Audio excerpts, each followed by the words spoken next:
दोस्तों, यदि आप भी प्रयागराज महाकुंभ में आने का विचार कर रहे हैं या प्रयागराज महाकुंभ के सभी 25 सेक्टरों की जानकारी चाहते हैं, तो यह वीडियो खास आप लोगों के लिए ही बनाया गया है। क्योंकि इस वीडियो में हम आपको जानकारी देने वाले हैं कि महाकुंभ में कौन कौन से सेक्टर में आपको क्या देखने को मिलेगा, कौन कौन से सेक्टर में रहने के लिए रेन बसेरे बनाए गए हैं, किस किस सेक्टर में भंडारे अथवा भोजन की व्यवस्था है, प्रमुख अखाड़े किस सेक्टर में है, साथ ही अनिरुद्धाचार्य श्री देवकीनंदन ठाकुर जी, श्री प्रदीप जी मिश्रा जी तथा बागेश्वर धाम वाले धीरेन्द्र शास्त्री जी आदि कथावाचकों की कथा कौन कौन से सेक्टर में सुनने को मिलेगी। इसके अतिरिक्त और भी अन्य जानकारी आपको इस वीडियो में देखने को मिलेगी, तो इस वीडियो को अंत तक जरूर देखें ताकि सभी सेक्टरों की जानकारी आप लोगों को प्राप्त हो सके। तो आइए बिना देरी किए वीडियो को शुरू करते हैं।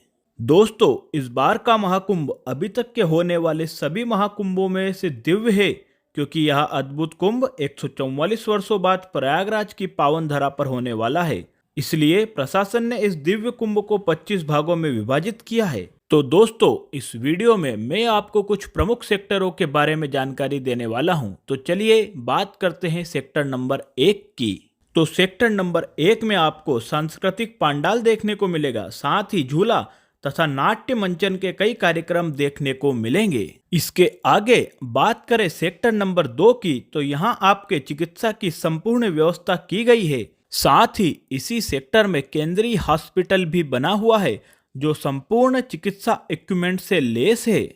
इसके अलावा इसी सेक्टर में आप लोगों को खरीदारी करने के लिए दुकानें तथा शॉपिंग एरियाज भी देखने को मिलेंगे। दोस्तों, अब आगे बात करें सेक्टर नंबर 3 की, तो यह सेक्टर महाकुंभ का सबसे प्रमुख सेक्टर है, क्योंकि इसी सेक्टर में आप लोगों को त्रिवेणी संगम देखने को मिलेगा, जो कि अमृत स्नान का प्रमुख केंद्र है। इसी स्थान पर 3 महानदियों का संगम है। इसके आगे इसी सेक्टर में आपको प्रयाग का किला देखने को मिलेगा, प्रसिद्ध पातालपुरी मंदिर, प्रसिद्ध अक्षयवट, साथ ही प्रसिद्ध लेटे हुए हनुमान जी का दिव्य मंदिर भी इसी सेक्टर में बना हुआ है। साथियों, इसके अलावा इसी सेक्टर में सरस्वती कूप और डिजिटल अनुभूति केंद्र भी बना हुआ है, जिसकी टिकट मात्र 50 रुपये रखी गई है।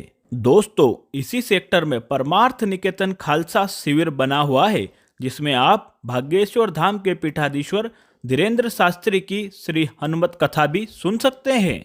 दोस्तों, अब आगे बात करें सेक्टर नंबर 4 की, तो इसी सेक्टर में स्नान के लिए एक नवीन घाट बनाया गया है, जिसे दशमेघ घाट के नाम से जाना जाता है।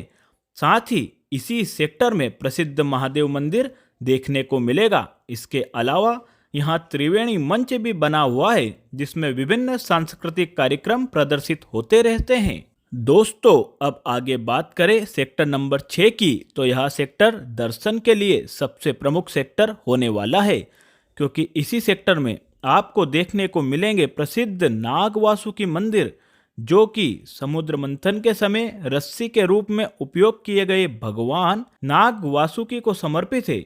साथ ही इसी सेक्टर में आपको रुद्राक्ष शिवलिंग देखने को मिलेगा, जो कि 5,51,00,000 रुद्राक्ष मालाओं से मिलकर बनाया गया है। इसके अलावा इसी सेक्टर में तुलसी पीठाधीश्वर जगतगुरु रामभद्राचार्य का शिविर भी बना हुआ है, जहां आप रामचरितमानस का श्रवण कर सकते हैं। इसके अतिरिक्त इसी सेक्टर में अक्षरधाम मंदिर व वेंकटेश्वर बालाजी तिरुपति की झांकियां भी बनाई गई है। दोस्तों, मैं आप लोगों को बताना चाहता हूं कि इसी सेक्टर नंबर 6 में ही नेत्र कुंभ लगा हुआ है, जहां आप अपनी आंखों का फ्री में उपचार करवा सकते हैं। इस नेत्र कुंभ में देश के बड़े बड़े नेत्र चिकित्सक मौजूद रहते हैं। दोस्तों, अब आगे बात करें भोजन व्यवस्था की, तो इसी सेक्टर में 3 अन्य क्षेत्र मौजूद है, जहां आप निःशुल्क भोजन प्रसादी प्राप्त कर सकते हैं। दोस्तों, अब आगे बात करें सेक्टर नंबर 7 की, तो यहां आपको देखने को मिलेगा कलाग्राम सांस्कृतिक मंच, जहां विभिन्न सांस्कृतिक कार्यक्रम बड़े बड़े कलाकारों द्वारा होते रहते हैं। साथ ही यहां उत्तर प्रदेश सांस्कृतिक मंत्रालय द्वारा एक सुंदर झांकी भी बनाई गई है। इसके अतिरिक्त छत्तीसगढ़ सरकार द्वारा भी एक सुंदर झांकी यहां पर बनाई गई है, जहां आपको सांस्कृतिक कार्यक्रम देखने को मिल जाएंगे। इसके अलावा इसी सेक्टर में आपको ब्रह्म कुमारी विश्वविद्यालय की झांकी भी देखने को मिल जाएगी। दोस्तों, यहाँ महाकुंभ की बहुत ही सुंदर झांकियों में से एक है। इसके अलावा इसी सेक्टर में देश के विभिन्न क्षेत्रों से रेस्टोरेंट लगे हुए हैं, जहां आप विभिन्न प्रकार के व्यंजनों का लुत्फ उठा सकते हैं। दोस्तों, अब आगे बात करें सेक्टर नंबर 8 की, तो इस सेक्टर में प्रमुख रूप से आपको श्री श्री रविशंकर जी महाराज का शिविर देखने को मिलेगा। इसके अलावा साध्वी ऋतंबरा देवी का शिविर भी इसी सेक्टर में मौजूद है। दोस्तों, इसी सेक्टर में आपको मेहंदीपुर बालाजी का शिविर व मंदिर भी देखने को मिलेगा। साथ ही इसी सेक्टर में आपको मध्य प्रदेश राज्य की प्रमुख झांकी एमपी मंडपम भी देखने को मिलेगी। दोस्तों, अब आगे बात करें सेक्टर नंबर 9 की, तो इसी सेक्टर में आपको आचार्य महामंडलेश्वर कैलासानंद गिरी जी महाराज का शिविर देखने को मिलेगा। इसके अलावा गुरु कृष्णन जी महाराज व आशुतोष जी महाराज का शिविर भी इसी सेक्टर में मौजूद है। दोस्तों, अब आगे मैं आपको लेकर चल रहा हूं सेक्टर नंबर 16 में। जी हाँ दोस्तों, सेक्टर नंबर 16 में प्रमुख रूप से आपको किन्नर अखाड़ा देखने को मिलेगा। दोस्तों, यदि आप आगे बात करें सेक्टर नंबर 17 की, तो यह भी महत्वपूर्ण सेक्टर होने वाला है, क्योंकि इसी सेक्टर में आप लोगों को देखने को मिलेंगे प्रसिद्ध कथावाचक श्री अनिरुद्धाचार्य का पांडाल, जहां आप पूज्यनीय महाराज जी की कथा का श्रवण कर सकते हैं। इसके साथ इसी सेक्टर में आपको प्रसिद्ध कथावाचक श्री देवकीनंदन ठाकुर जी का पांडाल भी देखने को मिलेगा।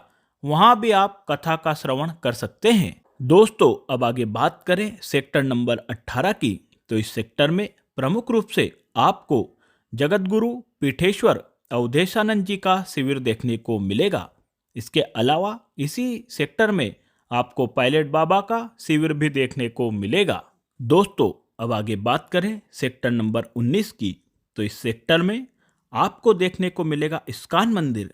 साथ ही हमारे चारों मठों के शिविर भी आपको इसी सेक्टर में देखने को मिलेंगे। दोस्तों, आगे बात करें तो इसी सेक्टर में काशी विश्वनाथ का प्रारूप भी बनाया गया है, जहां महायज्ञ भी होने वाला है। दोस्तों, अब आगे बात करें सेक्टर नंबर 20 की, तो यहाँ महाकुंभ का प्रमुख सेक्टर होने वाला है, क्योंकि इसी सेक्टर में हमारे सभी प्रमुख 13 अखाड़े मौजूद है। दोस्तों, अब आगे बात करें सेक्टर नंबर 21 की, तो इस सेक्टर में सरस्वती मंच बनाया गया है, जहां आप सांस्कृतिक कार्यक्रम देख सकते हैं।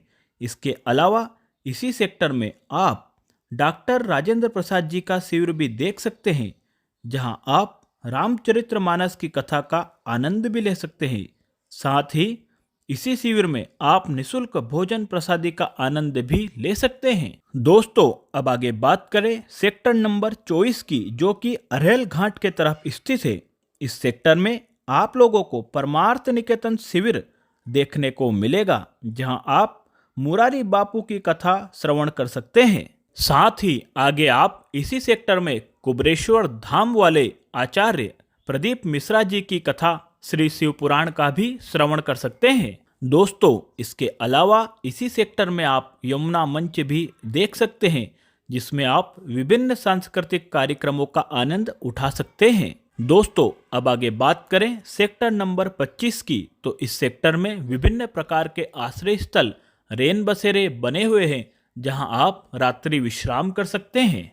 दोस्तों, हमने आपको हमारे विवेक तथा रिसर्च के माध्यम से महाकुंभ के कुछ प्रमुख सेक्टरों की जानकारी देने की कोशिश की है, परंतु आप लोगों को भी पता होगा महाकुंभ का क्षेत्र 40 किलोमीटर के दायरे में फैला हुआ है, तो और भी कई प्रमुख शिविर व मंदिर छूट सकते हैं, जिनकी जानकारी हम आपको जल्द ही अगले वीडियो में उपलब्ध करवा देंगे। दोस्तों, हमें आशा है कि हमारा यह छोटा सा प्रयास आप लोगों को पसंद जरूर आया होगा। यदि हमारा यह छोटा सा प्रयास आपको पसंद आया हो, तो आप अपना स्नेह दिखाते हुए इस चैनल को सब्सक्राइब जरूर करें।